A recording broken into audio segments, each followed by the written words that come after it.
That trailer, I felt like I was looking at Star Wars. Anyway, welcome. This is Scion Storm, and this is Albion Online. And what I'm going to do for you guys today is I'm going to basically tell you how to get started in this game. Now, this game pretty much allows you to do whatever you want to do, but how you go about progressing in the game is very simple and straightforward. Now, what you want to do is always look at your Destiny board, which is on the bottom right there. You'll see it's giving me a cue to go and craft a beginner's broadsword. That means I have to go out into the world and find pretty much where, not where, but pretty much find the items I need for that broadsword. Now, in the main town that you get to after the tutorial, which I won't show you because everybody's seen that by now, and it's pretty easy to understand what you need to do. But once you get to that point, you need to come out into the field like you need here. I'm going to need to get ore. I'm going to need to get wood. And I'll be able to make the sword. Now, of course, it's not always going to be easy to find these things. So what I suggest to you is actually go out a little bit further away from the common place, like common places like the roads right here. This is not going to be a good thing. Like where I was just at, not too many people come over there. Not too many people are going to really try to, pretty much come and be in those types of areas. So you can just easily get the items you need. Now, as you can see here, I already made the sword, but I went ahead and got to the tools, and I made the first tool, and that opened up an even more bigger bracket on my Destiny board. As you see, all these different achievements that I'm getting and things that I'm unlocking, and that's pretty much really all you have to do. You just have to pay attention to it, see what type of thing you need to go farm, and go farm it. This game is very simple. It's simple and fun at the same time, so you don't really have to worry about going crazy and doing different things and like just like, oh, what do I do with this, what do I do with that. Another thing that you want to do is always put the stuff that you don't need in your bank. Don't run back and forth with your ore and stuff like that, because it just weighs you down, and then you get to the point where you can't even hardly walk or move or whatever else, and then you're looking like a noob on the road, like taking like lag steps, like you can't move or anything else like that.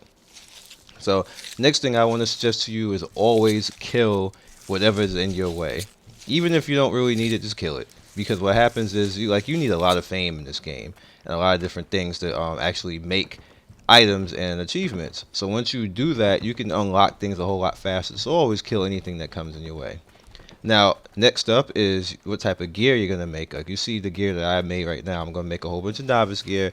And it's pretty cool when you make gear in this game because you can kind of choose what you want on it. Like you go if you want resistance. Me personally, I went reflect damage because that makes me actually do a little bit more DPS to mobs.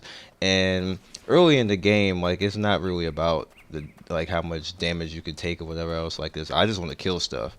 So if anything that I can hurt and do a lot of damage to, that's what I'm gonna go for. So you see on this gear that I'm making right now, I went with all damage reflection gear, and well, I'm going with all damage reflection gear. I'm pretty much gonna go out and farm and then come back, and you're gonna see the after effect of all that.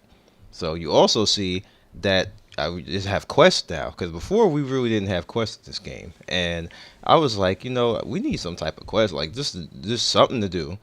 And the quests give you fame, and they also give you silver. So that's definitely good.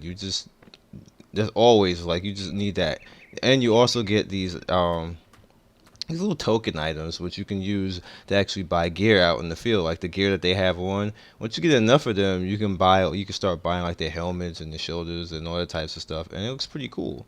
So this is the after effect of me farming And you see, I pretty much the chest I went with the heal, and then I went with the damage reflection right there to the right. So you reflect 5% of incoming damage back on the source, which is pretty good. As you see, just trying to show them back and forth because I knew I was going to talk over this. And then hit craft, and then I made my plate. And like I said, it's very simple. All you have to do is follow what you need and go out there and make sure that you have enough room. So now I'm going with the second heal, and I'm going to go over again and go with more reflect again. So now I'm going to have two heals. I'm going to have a heal outside of combat, and I have a heal inside of combat. The heal inside of combat is kind of like the old-ish heal, like when things go bad, and you just always save it for that. That's what I save it for. The heal outside of combat just makes it speedy, like makes things more speedy, so I can keep on fighting and keep on, like, you know, leveling up my fame. Even though they don't really have a level, what fame pretty much does is just helps you unlock different things. You see, I have journeyman, adventurer, the second one, and any fame anyway. So I just want to just kill things, whatever comes in my path. I want to craft things that increases my fame. And you see me basically here putting on all my gear. Now, once you have all that gear on, the cool thing about this game is now you can start going into the dungeon.